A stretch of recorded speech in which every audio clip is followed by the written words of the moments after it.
Caroline Munro felt a warmth in her heart as she watched the children's smiling faces through the window. From her small office at the Sprite Future Children's Support Center in the suburbs of Boston, Massachusetts, she observed the children playing in the playground. In her 12 years as a social worker, Caroline had touched the lives of hundreds of children in difficult circumstances. On her desk lay the plans for the next summer camp. This camp provided nature experiences and opportunities for personal growth to economically disadvantaged children, a project Caroline had been passionate about for 5 years. This year, she was particularly struggling with fundraising. She calculated that with $10,000, she could include 15 more children in the program. At it again, Caroline? Her colleague Martha entered the office with a laugh. Still here on a Friday night? No date? Caroline smiled. No, but that's okay. I need to figure out the summer camp budget. You're always thinking about others. You should think about yourself sometimes. Martha's words mixed kindness with concern. This conversation was a familiar one. Her friends, and her family too, couldn't understand why Caroline devoted most of her time and resources to her work. Her mobile phone rang, displaying a mom on the screen. Caroline hesitated slightly before answering. Hello, Mom. Caroline. You haven't forgotten about tomorrow's family gathering, have you? Dorothy Munro's voice carried its usual urgency. I remember.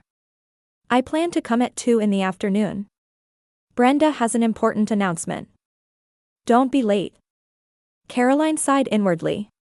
When it came to her sister Brenda, family priorities always shifted dramatically. I understand, Mom. I'll be careful not to be late. After hanging up, Caroline gazed out the window. Thinking about tomorrow's family gathering stirred the usual complex emotions within her. She loved her sister, there was no doubt about that. But the reality that Brenda was always the center of the family, and her demands and achievements were always prioritized, was sometimes painful. The next day, Caroline arrived at the family home in the Boston suburbs. The 2-story Munro house was where she had grown up. Her parents had continued to live there after her father Fred's retirement. When she opened the front door, she heard laughter and conversation from inside. Entering the living room, she found her parents, Brenda, and an unfamiliar man. Caroline, you're finally here. Brenda excitedly rushed forward and hugged her sister. Her blonde hair was perfectly styled, and her designer dress accentuated her beauty. Sorry I'm late. There was traffic. In truth, Caroline had been late because she was finishing up some paperwork, but she didn't mention that. Let me introduce you, Brenda reached toward the unfamiliar man. This is Michael Stapleton. My fiancé. Caroline couldn't hide her surprise. Fiancé? Since when? He proposed last week. Brenda raised her left hand, showing off a large diamond ring. I kept it as a surprise. Michael stood up and extended his hand to Caroline. Finally we meet. I've heard a lot about you from Brenda. He was a man with a charming smile and confident manner. Congratulations, Caroline smiled and shook his hand. It's quite a surprise, but I'm very happy for you. Your sister is a special woman, Michael put his arm around Brenda's waist. I've had success in real estate development, but I've never met a woman like her before. Dorothy could barely contain her joy at her daughter's engagement. Michael is a wonderful man. He's a businessman who has developed several luxury properties in New York and Boston. Fred Munro smiled gently and said, Sit down, Caroline. Today is a special day. Her father was a retired high school teacher, always a quiet presence. He had little say in family matters, often yielding to the strong personalities of Dorothy and Brenda. During dinner, the conversation centered almost entirely on Brenda and Michael's wedding plans. Michael spoke confidently, discussing his ambitious plans in the real estate industry. Caroline nodded and listened most of the time, but occasionally she sensed something behind his words. She was particularly troubled by the gleam in his eyes when he talked about redeveloping downtown districts. At the end of the meal, Brenda handed Caroline an envelope. Here's your wedding invitation. We've already set the date of June 25th, 3 months from now. Of course, we'll arrange a special seat for you. Caroline opened the envelope and took out the invitation. It was beautifully designed, with the date and location noted.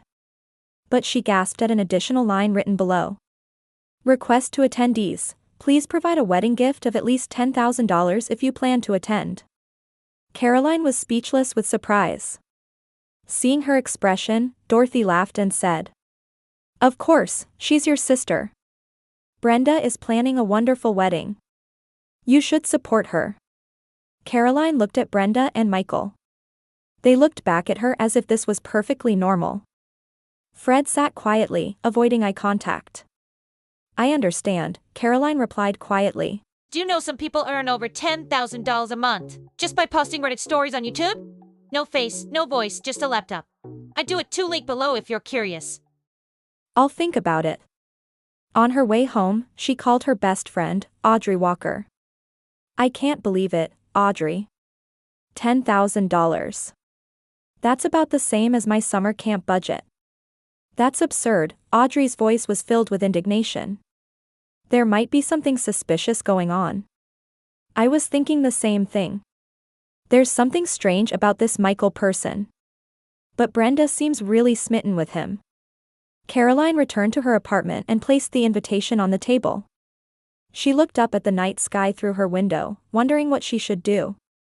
$10,000 was not a small amount for her. It was money that could help the children she supported. But at the same time, she loved her sister.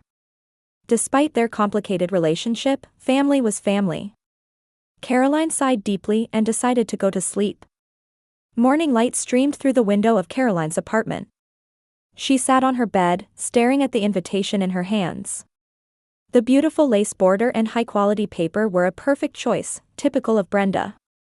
For 3 days, her heart had been constricted every time she looked at this invitation. She took out an album from the old wooden bookshelf in the corner of her room. Filled with childhood photos, it was one of her treasured possessions. As she turned the pages, she found a picture of 2 girls hugging and smiling. Caroline and Brenda, at 10 and 4 years old. "I never thought things would turn out this way," Caroline whispered softly. As a child, Brenda had looked at her sister with adoring eyes. Caroline had protected her, taught her, laughed with her, and sometimes cried with her. But as Brenda entered her teens and her beauty and charm began to attract attention, everything started to change. Their parents, especially their mother, praised Brenda's talents and beauty, placing her at the center of the family. When it came time for college, Caroline chose to study social welfare on a scholarship, while her parents spared no expense for Brenda's costly private university. After graduation, as Caroline took on challenging work in the community, Brenda found success as a model and built connections in high society. On the last page of the album was a family photo from 2 years ago. On the surface, they looked like a happy family, but Caroline couldn't help feeling the distance behind those smiles. Is a man she met half a year ago more important than her sister? Caroline wondered, looking at the amount written on the invitation. She opened her laptop and checked her bank balance. She had sufficient savings. But most of it was set aside for the children's summer camp. Using $10,000 as a wedding gift would mean denying 15 children the opportunity to attend camp. Caroline took a deep breath and asked herself, what do I really want to do? The phone rang, it was Audrey calling. How are you doing? Have you decided about that invitation? Not yet. On one hand, they're family, and I want to support Brenda on her happy day. But $100,000 is an unreasonable demand, especially for you. It's not $100,000, it's $10,000, Caroline corrected. Either way, it's a lot of money. Especially considering how much you already give to others. Audrey continued carefully, choosing her words. You should be honest with yourself. This is not just for Brenda, but for yourself too. After ending the conversation, Caroline had a sudden thought and decided to search online for Michael Stapleton. He was indeed a successful real estate developer. Several photos of luxury condominiums and office buildings appeared. But digging deeper, she also found articles about protests from community groups. There were criticisms that Michael's development projects were driving out low-income residents and dividing communities. What particularly caught her eye was an article about a place called Bright Future Community Park in western Boston. It was adjacent to the land used by the children's center Caroline supported. The article said Michael's company had purchased the land and planned to build luxury condominiums. No way. Caroline stared at the screen, suddenly feeling like pieces were connecting. That night, she fell into an uneasy sleep. In her dreams, young Brenda called out, "Help me, Caroline," intermingled with images of adult Brenda showing off her diamond ring. In the morning, Caroline awoke determined. She took the invitation and checked the decline box. Then, she took out a new sheet of paper and began writing a long letter. "Dear Brenda." As she wrote, tears welled up in Caroline's eyes. But they weren't tears of sadness, they were tears of determination. She loved her sister. That's why she felt things couldn't continue this way. After finishing the letter, she selected several special photos from the old album. She also found a friendship bracelet they had made together as children, and a small angel figurine Brenda had given Caroline on her 18th birthday. She then took out a USB drive and connected it to her computer. Through her work, she had obtained some information about Michael's development plans. It all began to make sense. Michael's company had purchased the land next to the children's center, threatening to take away the space needed for the center's activities. And part of the funding for that development might come from the wedding gift demanded of her. More importantly, did Brenda know about all this? Caroline copied the files to the USB drive and placed it in the envelope. Photos, letter, bracelet, angel figurine, and USB drive. Her true gift wasn't money. It was truth and the memory of a forgotten sisterly bond. "I'll give this envelope to her in person on the wedding day," Caroline decided. She didn't plan to attend the ceremony, but would appear only during the reception time to deliver this special gift with her own hands. On the wedding day, the luxurious Garden Hotel in the Boston suburbs was bustling with activity from early morning. An elegant sign reading, "Brenda and Michael Wedding," stood at the entrance, which was decorated with white roses and purple lavender. The June sunlight bathed the venue in gold, promising a perfect day for a wedding. Caroline stood in front of the mirror in her apartment, wearing a simple turquoise silk dress. She had styled her hair in an elegant updo and wore a necklace, a present from Brenda on her 16th birthday. She looked at the white envelope on the table. The moment of decision was approaching. Originally, Caroline had planned not to attend the ceremony, only the reception. But something made her change her mind. In continuing her investigation into Michael's company, she had discovered more information. In particular, she felt she needed to know just how involved Brenda was in this development plan. She picked up the envelope, took a deep breath, and left her apartment. Arriving at the venue, Caroline saw many guests already seated. She quietly slipped into a seat near the back. Most guests didn't notice her, but her mother Dorothy, sitting in the front row, showed a surprised expression when she spotted her daughter. During the ceremony, Caroline sat quietly, observing her sister. Brenda looked radiantly beautiful. Her white wedding dress was a custom-made luxury brand piece that highlighted her perfect silhouette. Michael also looked refined in his tuxedo, exuding the air of a wealthy, successful man. On the surface, it was a perfect wedding, but Caroline noticed something unnatural. When Michael whispered something into Brenda's ear before the vow kiss, she thought she saw a momentary tension cross her face. She also noticed that some of the guests seated in the front row were unfamiliar to her. They appeared to be Michael's business associates. After the ceremony, as guests moved to the reception hall, Dorothy approached Caroline. "I didn't think you would come," she said, taking her daughter's arm. "About the gift." Caroline smiled. "Don't worry, Mom. I brought a gift for Brenda." She showed the white envelope. Dorothy seemed relieved. "I'm glad you made the right decision. Family must be cherished." At the reception, lavish food and champagne were being served. An orchestra played elegant music, and guests were congratulating the bride and groom. Caroline sat alone, observing her surroundings. She tried to listen to the conversations of Michael's apparent business partners, but the music was too loud to hear clearly. As time passed, the moment for gift exchange arrived. The master of ceremonies took the microphone and mentioned the gifts brought by the guests. Most guests seem to have brought checks or cash. And now, the bride and groom will receive your heartwarming presents. Caroline took a deep breath and stood up. She approached Brenda and smiled gently. Congratulations. This is my gift for my sister. She handed the envelope to Brenda. Brenda laughed brightly. Her eyes sparkled with expectation. Thank you, Caroline, she joked. It's not money, is it? The surrounding guests laughed, watching with curious eyes. Clearly, many of them knew about the special condition on the invitation. Michael looked at Caroline with a greedy expression. Open it, Caroline said quietly. Brenda began to open the envelope. Only Caroline noticed that her fingertips were trembling slightly. As Brenda took out the contents, her expression changed. Her expectant, excited smile suddenly transformed into confusion and fear. Caroline could see the blood draining from her face. This is... Brenda's voice trembled. Michael placed his hand on her shoulder and peered at the contents. What is this? He asked, irritation in his voice. Photos and, a letter and... Brenda took the USB drive in her hand and looked at Caroline with a confused expression. Caroline said quietly, this is a gift of truth. Because I believe this is what real family bonds are about. The venue fell silent for a moment. Many guests were confused, not understanding what was happening. Dorothy rushed to Brenda's side and looked at the envelope's contents.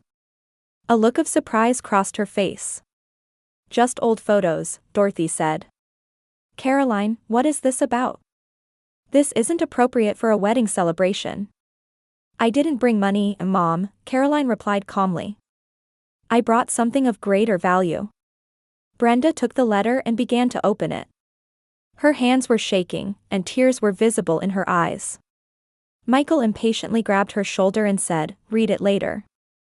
Now we should, but Brenda pushed his hand away. Let me read it, her voice contained determination. The surrounding guests began to realize that something dramatic was happening. Murmurs spread through the venue, and some stood up, changing positions to see better. Michael picked up the USB drive and asked, what is this? His voice was filled with tension. Fear spread across Brenda's face. You don't need to look at it, she said, but several guests were already showing interest. Particularly, Michael's apparent business partners had come forward. Caroline quietly said, there's no need to fear the truth. As tensions mounted, Michael inserted the USB into a laptop that had been placed on a front table. In the reception hall where a large screen was set up, the image was immediately displayed. There appeared a document titled, Bright Future Community Park Redevelopment Plan. This document, bearing Michael's company logo, detailed plans to transform the entire area, including the land used by the Children's Support Center, into luxury condominiums.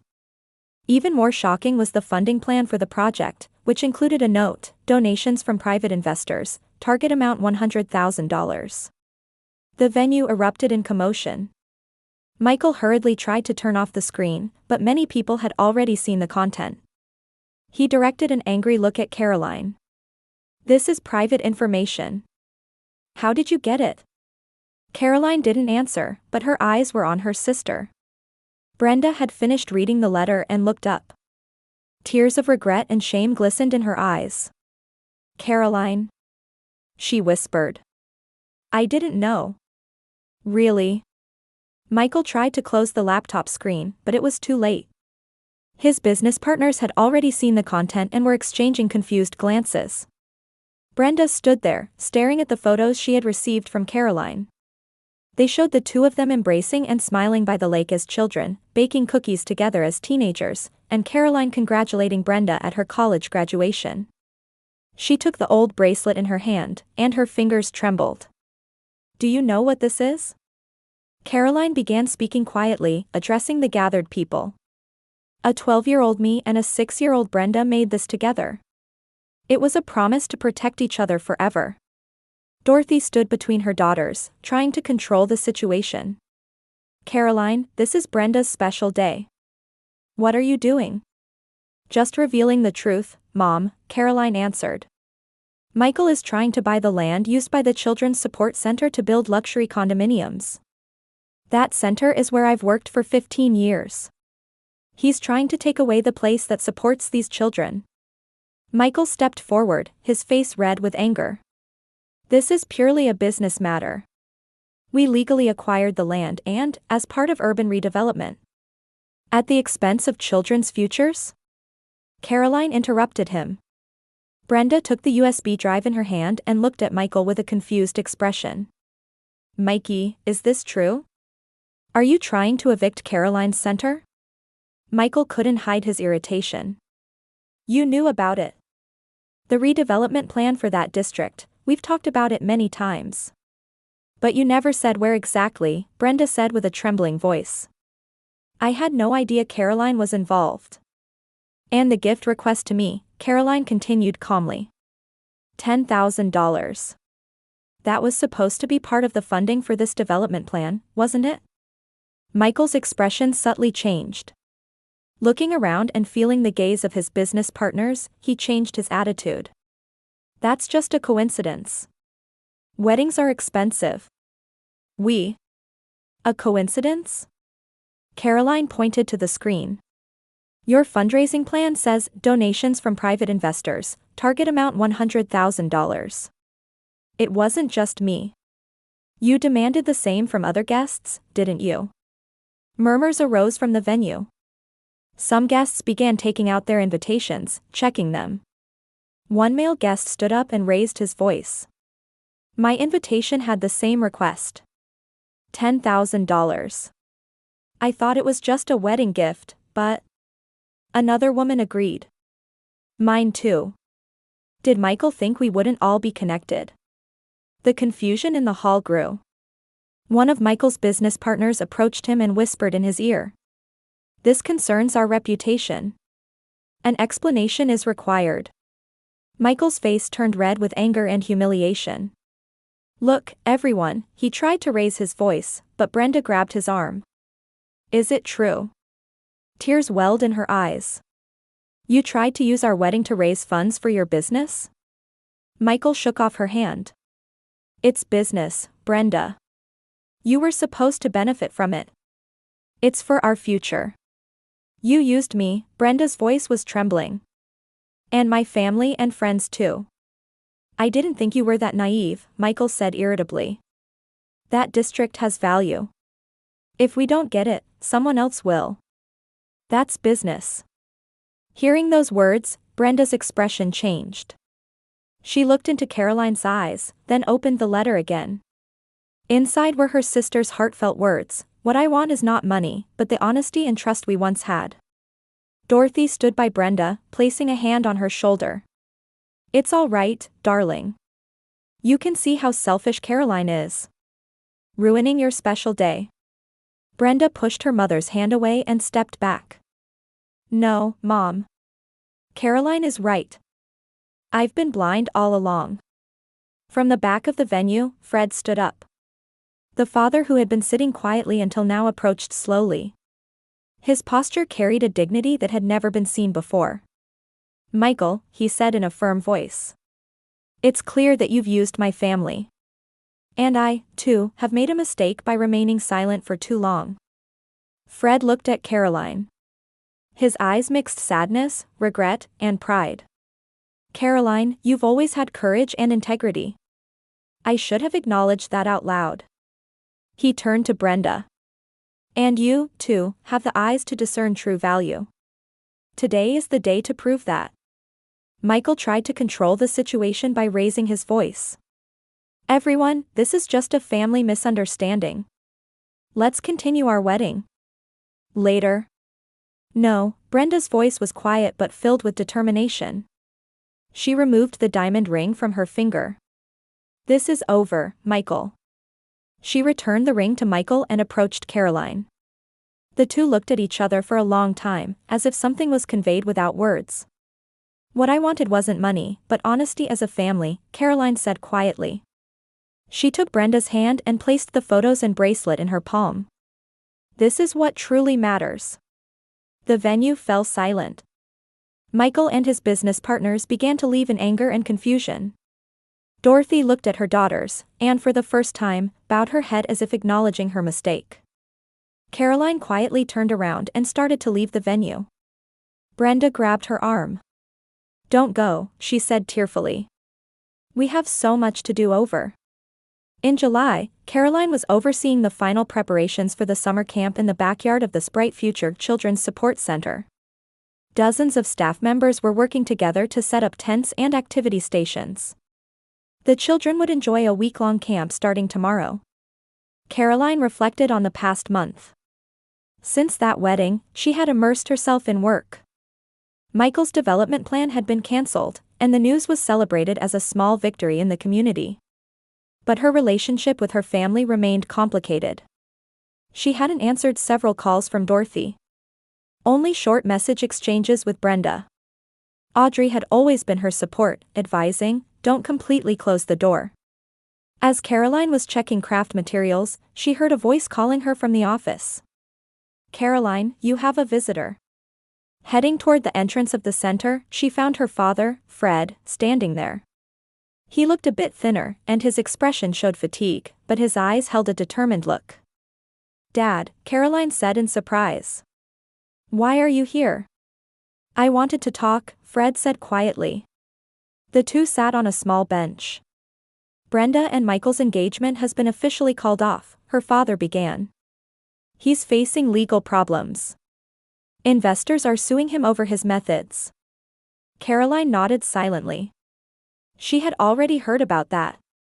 "But there's something more important," Fred continued. "Brenda and your mother made big mistakes. Especially toward you. I'm just as guilty." I looked the other way and said nothing. Tears welled up in Caroline's eyes at his sincere words. "Brenda is truly remorseful," Fred said gently. "She's trying to change. She started volunteering at a local shelter last week. She's facing her mistakes." Caroline took a deep breath. "I may not be able to forgive immediately. But there's room for dialogue." Fred smiled. "I'm glad to hear that." He stood up and placed his hand on Caroline's shoulder. "Caroline, you're a wonderful daughter. I always knew that. I just never put it into words. That was my biggest mistake." After he left, Caroline felt enveloped in complex emotions, yet somewhere in her heart, she felt a lightness. On the first day of summer camp, morning light filtered through the trees, and the center's backyard was filled with children's laughter. Caroline distributed name tags, greeting each child with a smile. At that moment, a familiar figure appeared at the entrance of the center. It was Brenda.